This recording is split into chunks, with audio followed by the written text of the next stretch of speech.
ত্রিমুখী লড়াই এই পানিহাটি বিধানসভা কেন্দ্রে। এই পানিহাটি বিধানসভা কেন্দ্রে এতদিন জিতে এসেছেন নির্মল ঘোষ, ফলে তৃণমূল কংগ্রেসের একটা দাপট পানিহাটিতে রয়েছে।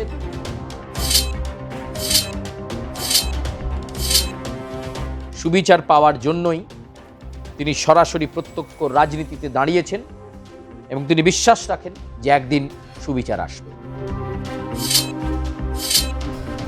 এখনো পর্যন্ত দলের মধ্যে অত্যন্ত স্বচ্ছ ভাবমূর্তির ছেলে, কখনো তাকে দেখা যায়নি যে দলীয় যে অনুশাসন, দলীয় যে শৃঙ্খল সেটাকে তিনি ভঙ্গ করেছেন।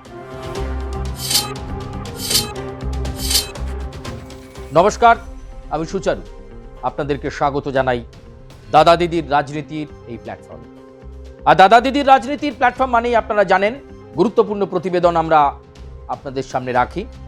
আজকেও একই রকমভাবে নির্বাচন কেন্দ্রিক এবং গুরুত্বপূর্ণ একটি প্রতিবেদন আপনাদের সামনে। আপনারা জানেন যে পানিহাটিতে একটা দুর্দান্ত নির্বাচনী টানটান উত্তেজনার লড়াই কথা বলা যেতে পারে। একদিকে নির্মল ঘোষের পুত্র, তিনি তৃণমূল কংগ্রেসের প্রার্থী হিসেবে প্রতিদ্বন্দ্বিতা করছেন। একদিকে রয়েছেন পানিহাটিতে বামফ্রন্ট মনোনীত সিপিআইএম প্রার্থী কলতান দাশগুপ্ত, আর অন্যদিকে রয়েছেন অভয়ার মা রত্না দেবনাথ। ত্রিমুখী লড়াই এই পানিহাটি বিধানসভা কেন্দ্রে।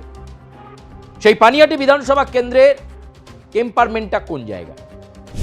এই পানিহাটি বিধানসভা কেন্দ্রে এতদিন জিতে এসেছেন নির্মল ঘোষ, ফলে তৃণমূল কংগ্রেসের একটা দাপট পানিহাটিতে রয়েছে। তবে আরজিকর কাণ্ডের একটা প্রভাব এই পানিহাটি বিধানসভা কেন্দ্রের ওপর বিস্তার অবশ্যই করবে। তার কারণ, অভয়ার মৃত্যুর পর থেকে পানিহাটির মানুষের মনে আজও সুবিচার নিয়ে স্লোগান রয়েছে। কিন্তু এরই মাঝে অভয়ার মায়ের সরাসরি ভারতীয় জনতা পার্টিতে প্রার্থী হওয়া, সেটাকে আবার অনেকে অনেক রকমভাবে দেখছেন। মিশ্র প্রতিক্রিয়া রয়েছে। যদিও রত্না দেবী বলছেন সুবিচার পাওয়ার জন্যই তিনি সরাসরি প্রত্যক্ষ রাজনীতিতে দাঁড়িয়েছেন এবং তিনি বিশ্বাস রাখেন যে একদিন সুবিচার আসবে। অন্যদিকে বামফ্রন্ট মনোনীত সিপিআইএম প্রার্থী কলতান দাশগুপ্ত দাঁড়িয়েছেন। এই কলতানই কিন্তু মীনাক্ষী মুখোপাধ্যায়ের সঙ্গে সেদিন আরজিকরে প্রতিরোধ গড়ে তুলেছিলেন, যখন অভয়ার নিথর দেহ শববাহী শকটে পুলিশি এসকর্টের মাধ্যমে বেরিয়ে যাচ্ছিল। সেই কলতান দাশগুপ্ত, যিনি স্বচ্ছ ভাবমূর্তির, এবং সিপিআইএম তাকে এই পানিহাটি কেন্দ্রে প্রার্থী করে এইটা বোঝাতে চেয়েছে যে একজন স্বচ্ছ ভাবমূর্তির কমরেড, যে কিনা দলের শ্রমিক সংগঠনের সঙ্গে যুক্ত, ডিওয়াইএফআই থেকে C2, এবং গিগ ওয়ার্কারদের নিয়ে কথা বলে। অসংগঠিত শ্রমিক যাদের হয়তো জীবনে সে অর্থে নিশ্চয়তা নেই, যারা হয়তো হোম ডেলিভারি বা বিভিন্ন অ্যাপ ক্যাব সংস্থায় বা বিভিন্ন ফুড ডেলিভারি সংস্থায় ডেলিভারি বয় হিসাবে কাজ করে, সেই সমস্ত মানুষের কথা কলতানের মুখে শোনা যায়। সেই কলতান এবার পানিহাটিতে প্রার্থী। ফলে এতগুলো অ্যাডভান্টেজ কিন্তু কলতানের জন্য রয়েছে। 1, শ্রমিক সংগঠনের জন্য কথা বলা।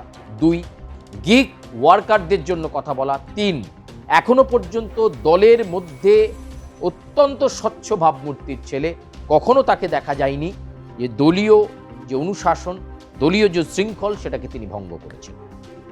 তার প্রচারে দেখা যাচ্ছে কাতারে কাতারে মানুষ পানিহাটিতে জড়ো হচ্ছেন।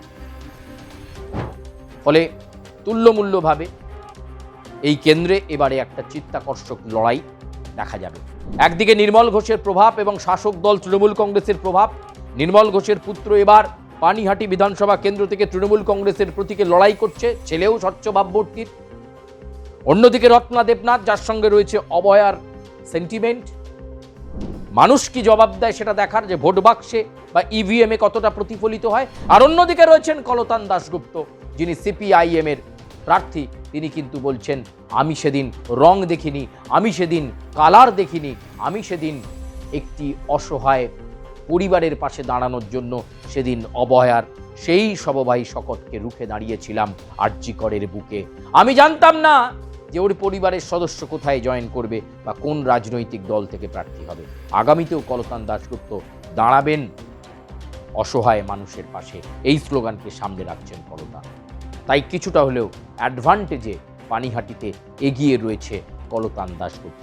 যদিও নির্বাচনী স্ট্র্যাটেজি, নির্বাচনী অঙ্ক অনেক জটিল, ভোট শতাংশ যা বলে তাতে পানিহাটিতে তৃণমূলের এই দুর্ভেদ্য ডিফেন্সে কলতান দাশগুপ্ত হানা দিতে পারেন কিনা, নাকি রত্না দেবনাথ তিনি এবার সেখান থেকে জয়লাভ করেন, তার দিকে অবশ্যই আমাদেরকে তাকিয়ে থাকতে হবে। তবে নির্বাচনী খেলা একেবারে জমে গেছে। পানিহাটির দিকে চোখ বাংলার মানুষের।